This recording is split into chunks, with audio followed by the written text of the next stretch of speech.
అప్పుల బాధలు వెంటాడుతున్నాయా? అయితే 6 జేవిఆర్ వారి జాతిరత్నాలు ధరించండి. నమస్తే, నేను మీ జర్నలిస్ట్ వారి. ప్రస్తుతం స్టూడియోలో ఉన్నారు ప్రముఖ రాజకీయ సామాజిక విశ్లేషకులు కొత్త రవీంద్రబాబు గారు. వారితో మాట్లాడదాం. రవీంద్రబాబు గారు నమస్కారం సార్. నమస్తే వలి. రవీంద్రబాబు గారు, చీలి సింగయ్య భార్య లూత్ మేరీ జగన్మోహన్ రెడ్డి గారిని కలిశారు. యాక్చువల్గా జగన్మోహన్ రెడ్డి గారు చీలి సింగయ్య మృతి కేసుకు సంబంధించి ఏటుగా ఉన్న వ్యక్తి. ఆయన బాధిత కుటుంబాన్ని ఇంటికి పిలిపించుకోవటం, పరామర్శించటం, ఆ తర్వాత బయటకు వచ్చి మాట మార్చేసిన పరిస్థితి. అంబులెన్స్లోనే ఏదో చేశారు, ఆ అనుమానం నాకుంది. 10-15 రోజుల పాటు ఏమనకుండా జగన్మోహన్ రెడ్డి గారిని కలిసిన వెంటనే అంబులెన్స్లో వీళ్ళు ఏదో చేశారు, లోకేష్ గారు ఆ మనుషులను పంపించాడు, ఒక 50 మందిని, వాళ్ళు బలవంతు పెట్టారు, నేను కేసు పెట్టాను, ఇవన్నీ మాట్లాడిన పరిస్థితుంది. సరే, అది పొలిటికల్గా చాలా మాట్లాడేవాళ్ళు మాట్లాడుతూనే ఉన్నారు. కేసులో ఉన్న వ్యక్తి ఇట్లా పిలిపించుకునే పరామర్శ చేయటం అనేది అది కేసును ప్రభావితం చేసే అంశం కాదా? ఎట్లా చూస్తారు దీన్ని? ఇప్పుడు జగన్ రెడ్డి గారు ఎక్కడ పర్యటన చేసినా కూడా అక్కడ విధ్వంసాలు జరుగుతున్నాయి. గడిచిన కొన్ని నెలలుగా మనం చూస్తూ ఉన్నాం. రెంటపాళ్ల గ్రామ పర్యటనకి వెళ్ళే సందర్భంలో సింగయ్య అనే వ్యక్తి కారు కింద నిమ్మకాయ ఎక్కించినట్టు ఎక్కించారు. దాంతోపాటుగా జయవర్ధన్ రెడ్డి ఇంకొక అతను చావుకు కారణమయ్యారు. టీ మధు అని ఒక 22 సంవత్సరాల యువకుడికి కూడా చావుకు కారణమయ్యారు. జగన్ రెడ్డి గారి వెళ్తూ అది ఇబ్బంది పడ్డాడు.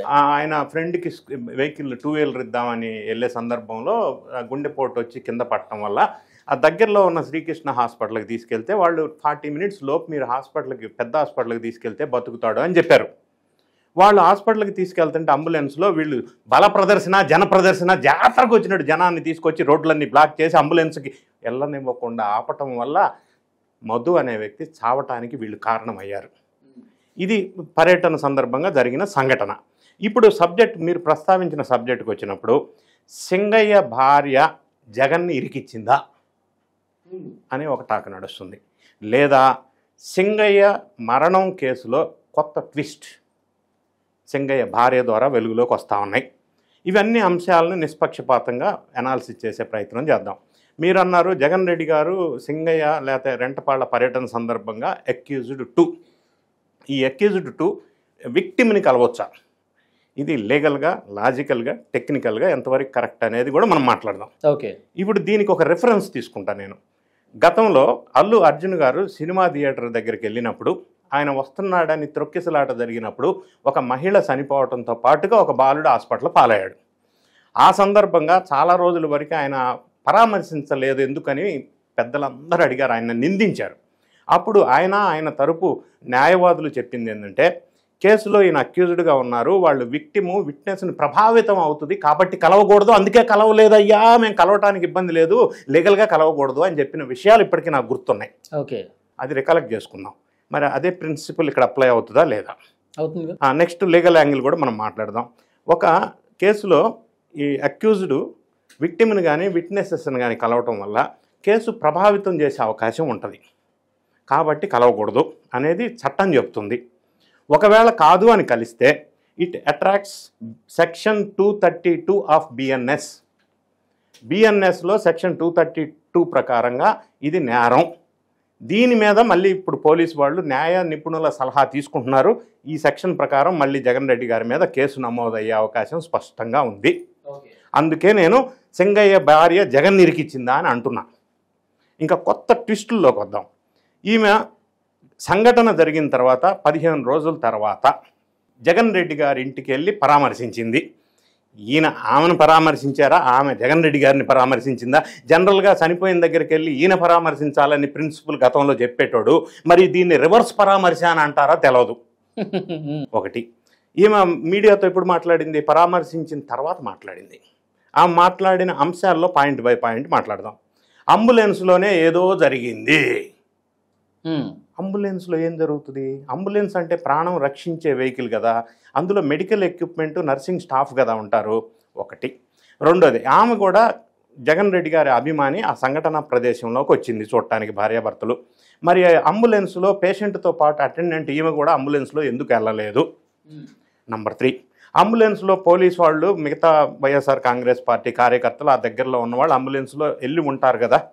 మరి అటువంటప్పుడు అంబులెన్స్లో లోకేష్ మనుషులు 50 మంది వచ్చి అంబులెన్స్లో ఏదో జరిగిందంటానికి అవకాశం ఎక్కడుంది? స్కోప్ ఎక్కడుంది? ఓకే, లేదు కదా.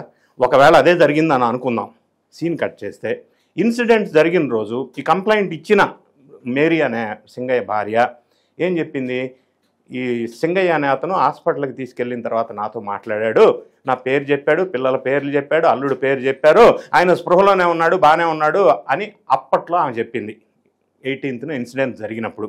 ఈరోజు ఏం చెప్తుంది, అంబులెన్స్లోనే ఏదో జరిగిందని. మరి ఈ రెండు కాంట్రాడిక్టరీ స్టేట్మెంట్స్ కదా. నెక్స్ట్ పాయింట్, లోకేష్కి సంబంధించిన మనుషులు పోలీసు వాళ్ళు వచ్చి నాకు ఈ వీడియో చూపించారు. చూపిస్తే నేను కూడా మీ క్యాస్టే ఎస్సీలమే అన్నారు. నాకు భయం వేసింది. ఎందుకు భయం వేసింది? పోలీసు వాళ్ళు విధి నిర్వహణలో భాగంగా కేసు జరిగింది కాబట్టి, ఆయన చనిపోయాడు కాబట్టి మీ ఇంటికి వచ్చి వీడియో చూపించి మిమ్మల్ని మాట్లాడటానికి వచ్చారు, అఫీషియల్ డ్యూటీ. దానికి భయం ఎందుకు పడింది?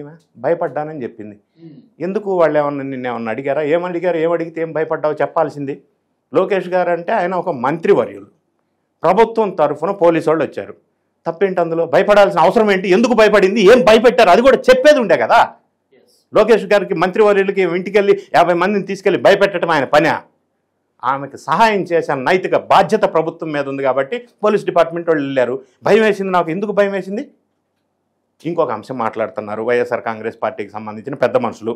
పంచనామాలో ఏముందో తెలుసా? 3 సార్లు అడుగుతున్నారు ఒక్కొక్కరు. పంచనామా అంటే ఏంటి? పోస్ట్ మార్టం రిపోర్ట్ అంటే ఏంటి? ఫోరెన్సిక్ రిపోర్ట్ అంటే ఏంటి? పంచనామా అంటే యాక్సిడెంట్ జరిగిన వెంటనే అక్కడున్న పోలీసు వర్గాలు పార్ట్ ఆఫ్ ప్రోటోకాల్ ప్రకారంగా ఫిజికల్ విజిబుల్ ఏమున్నాయి అక్కడ అనేది రాసుకుంటారు. సపోజ్ బ్లాక్ కలర్ షర్ట్ వేసుకున్నారు, ఇక్కడ పుట్టుమచ్చ ఉంది, ఇక్కడ గాయమైంది, ఫిజికల్ విజిబుల్ అంశాలని వాళ్ళు నోట్ చేసుకుంటారు. అది వాళ్ళ ప్రోటోకాల్ ప్రకారం పంచనామా అంటే అది. వీళ్ళు ఏమంటారు, పంచనామాల గాయాలు బ్లడ్ వచ్చిందని రాయలేదు, బ్లడ్ రాలేదు. ఎందుకు బ్లడ్ రాలేదంటే ఇంటర్నల్ బ్లీడింగ్ జరిగింది. పోస్ట్ మార్టం రిపోర్ట్ ఏం చెప్తుంది, ఆ కారు వీలు ఇక్కడ ఎక్కడం వల్ల ఈ రిప్స్లో బోన్స్ క్రష్ అయిపోయి లంగ్స్లో క్రష్ అయిపోయి ఇంటర్నల్ బ్లీడింగ్ జరగటం వల్ల చనిపోయిందని పోస్ట్ మార్టం రిపోర్ట్ చెప్తా ఉంది. ఓకే, మరి పోస్ట్ మార్టం రిపోర్ట్ బేస్ కదా. మరి బ్లడ్ రాలేదు, పంచనామాలో రాయలేదు. పంచనామాలో ఎందుకు రాస్తారు? పంచనామాలో ఫిజికల్ కండిషన్స్ రాస్తారు, ఇంటర్నల్ కండిషన్స్ పంచనామాలో ఎందుకు రాస్తారు? ఏం మాట్లాడుతున్నారు వీళ్ళు? పోస్ట్ మార్టం రిపోర్ట్ అనేది బేస్ కదా, అది కదా చూడాలి మనం. ఇంకొక విషయం, జగన్ రెడ్డి గారు ఈమెను ఇంటికి పిలిపించుకొని మాట్లాడారు.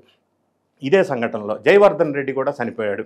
వాళ్ళని కూడా కుటుంబాన్ని రివర్స్ పరామర్శ పేరుతోటి ఇంటికి పిలిచి మాట్లాడాడు. సరే, వాళ్ళ పేరెంట్స్ కూడా ప్రెస్లో మాట్లాడారు. అదే సంఘటనలో టీ మధు అనే వ్యక్తి చనిపోయాడు. ఆయన్ని కూడా పిలిపించి ఎందుకు మాట్లాడలేదు? ఆయన కూడా చనిపోయిన వ్యక్తే కదా, ఎందుకు మాట్లాడలేదు? ఎందుకు వీళ్ళిద్దరినే మాట్లాడాడు? ఇంకొక అంశం మాట్లాడుతున్నారు, తల పగిలిపోవాల టైర్ ఎక్కితే అని ఒక మాట మాట్లాడుతున్నారు. టైర్ ఎక్కలేదు, తల మీద ఎక్కలేదు, స్పీడ్గా వెళ్ళి గుద్దితే తలకి తగిలితే అప్పుడు తలలో నుంచి బ్లడ్ వస్తుంది, తల పగులుతుంది. ఈ సంఘటన అది కాదు. వీళ్ళు ఇక్కడ ఎక్కింది స్లో మూమెంట్లో ఎక్కింది కాబట్టి తల పగలలేదు, బ్లడ్ రాలేదు. దానికి దీనికి ఎందుకు ఏం సంబంధం? ఇంకొక అంశం మాట్లాడుతున్నారు, జగన్ రెడ్డి గారికి రిలీఫ్ వచ్చింది కోర్టులో అని. అంటే అదేదో ఫ్రీ అయిపోయినట్టు కాదు. కోర్టు వారు 2 వారాలు వాయిదా వేశారు.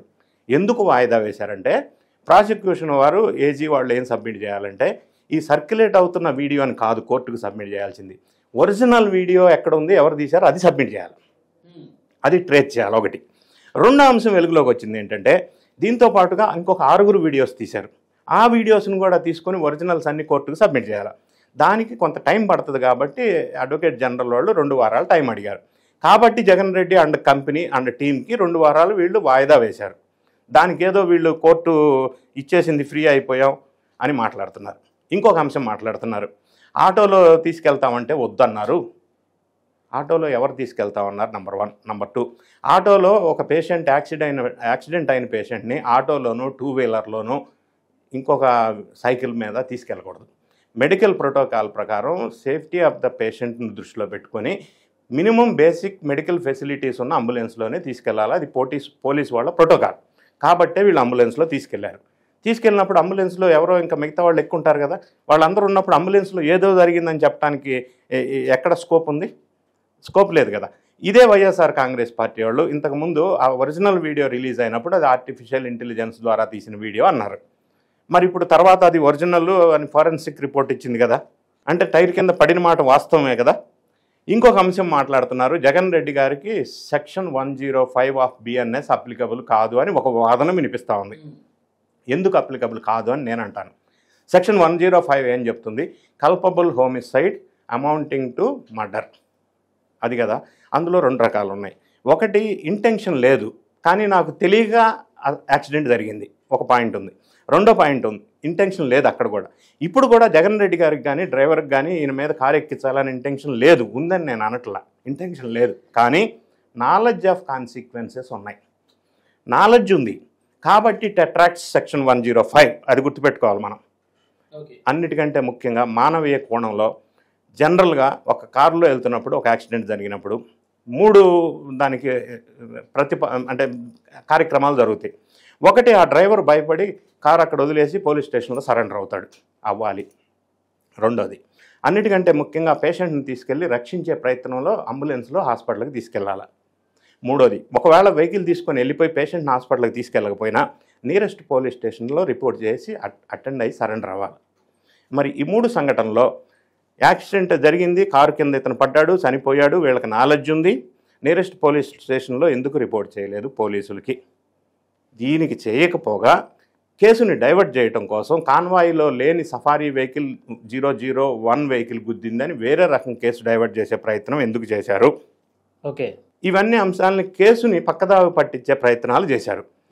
ఏదేమైనప్పటికీ ఇప్పుడు సింగయ్య భార్య కలవటం వల్ల జగన్ రెడ్డి గారికి ఇంకా లీగల్గా కాంప్లికేట్ చేసుకున్నారు. ఇప్పుడు కోర్టులో మళ్ళీ ఈ వాదనలు వినిపిస్తే 2 వారాల తర్వాత మళ్ళీ విచారణ జరుగుతుంది కదా సార్. వాదనలు జరిగినప్పుడు ఇట్లా కలిశారు, పరామర్శించారు, ప్రభావితం చేశారంటే ఏమన్నా నెగిటివ్ అయ్యే అవకాశం ఉంది కదా? 2 వారాల తర్వాత కోర్టు విచారణ చేసే సందర్భంలో ఏం జరగబోతుందంటే, ప్రభుత్వ తరపున లాయరు ఒరిజినల్ వీడియోస్ ప్రొడ్యూస్ చేస్తారు. అంటే it is a witness, clear witness, car కింద ఇతను పడి చంపేశారు, నాలెడ్జ్ ఉంది అన్న ఒకటి. రెండోది, ఇది 105 సెక్షన్ అట్రాక్ట్ అవుతుంది ఎందుకంటే వీళ్ళకి నాలెడ్జ్లో ఉంది కాబట్టి, ఇంటెన్షన్ లేకపోవచ్చు అనే అంశం. మూడో అంశం, అక్యూజ్డ్ విట్నెస్ని విక్టిమ్ని కలవటం అనేది నేరం, కలిశారు. ఇది కూడా ప్రస్తావన వస్తుంది. పోలీసు వాళ్ళు ఇప్పటికే న్యాయ నిపుణుల సలహా తీసుకుంటున్నారు. అది కూడా రేపు నెక్స్ట్ విచారణలో వీళ్ళు సబ్మిట్ చేసే అవకాశం స్పష్టంగా ఉంది. సార్, ఫైనల్గా అరెస్ట్ వరకు వెళ్తుందంటారా? ఇది ఈ కేసు అంత కాంప్లికేట్ అవుతుందా జగన్? అంటే ఇందులో ఇటువంటి సందర్భాల్లో ఇంతకు ముందు జరిగిన 3 కేసు లాస్ ఉన్నాయి. ఆ కేసు లాస్ ప్రకారం ఏంటంటే, ఒకవేళ జరిగినప్పుడు యాక్సిడెంట్ లోపల వాళ్ళకి ఇంటెన్షన్ లేకపోయినా నాలెడ్జ్ ఉంటే మాత్రం వాళ్ళను కూడా అరెస్ట్ చేసే అవకాశం ఉంది. Okay, Sanjeev Nanda BMW case 1999లో ఒకటి ఉంది, Salman Khan hit and run కేసులో ఒకటి ఉంది, ఇంకొకటి పంజాబ్లో ఒక 2005లో ఒక కేసు జరిగింది. అందులో కూడా వీళ్ళు సెక్షన్ 302 పెట్టి అందులో ప్రయాణిస్తున్న వాళ్ళకి కూడా శిక్ష విధించిన కేసులు సుప్రీంకోర్టులో ఉన్నాయి. కానీ ఆ కేసులో ఉన్న వాళ్ళు ఎవరో కూడా మాజీ ముఖ్యమంత్రులు కాకపోవచ్చు కదా సార్? ముఖ్యమంత్రి కాబట్టి ఇంకా ఎక్కువ బాధ్యతాయుతంగా ఉండవలసిన అవసరం ఉంది అని నేను అంటాను. ఓకే, ఒకటి. రెండోది, ముఖ్యమంత్రికి ఒక చట్టం, నార్మల్గా పని చేసుకునేవాడికి ఇంకొక చట్టం ఉంటుందా అని నేను అంటున్నా. మూడోది, ఈ టైర్ కింద పడి చనిపోయిన సింగయ్య దళితుడు, అదే టైర్ కింద సింగయ్య ప్లేస్లో ఒక రాజకీయ నాయకుడు, ఒక పలుకుబడి ఉన్న వ్యక్తి, ఒక అగ్రకులానికి సంబంధించిన వ్యక్తి అయి ఉంటే ఇలానే చేసి ఉండేవాళ్ళ? నా స్ట్రైట్ క్వశ్చన్. అవును, వాస్తవం. ఏమైంది? మానవత్వం మంట కలిసిందా? ఎందుకు అంబులెన్స్లో షిఫ్ట్ చేయలేదు? కనీసం వాళ్ళ కారులో 100 కార్లు ఉన్నాయి కదా కాన్వాయ్లో, అందులో నుంచి హుటాహుటీని హాస్పిటల్కి ఎందుకు షిఫ్ట్ చేయలేదు? చేసి ఉండింటే బతికి ఉండేవాడు కదా. మరి ఆ పనులు చేయవలసిన అవసరం ఉందా లేదా అని నేను అడుగుతా ఉన్నా. ముఖ్యమంత్రి గారు, మాజీ ముఖ్యమంత్రి గారు కదా, ఆ పని చేసి ఉండాల్సింది కదా మరి.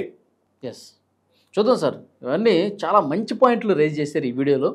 సో వైఎస్ఆర్ కాంగ్రెస్ పార్టీ నాయకులు తప్పకుండా ఈ వీడియో చూడాలి, దీనికి సమాధానాలు చెప్పాల్సినటువంటి అవసరం ఉంది. చూద్దాం ఏం జరుగుతుందో. Thank you very much. Thank you.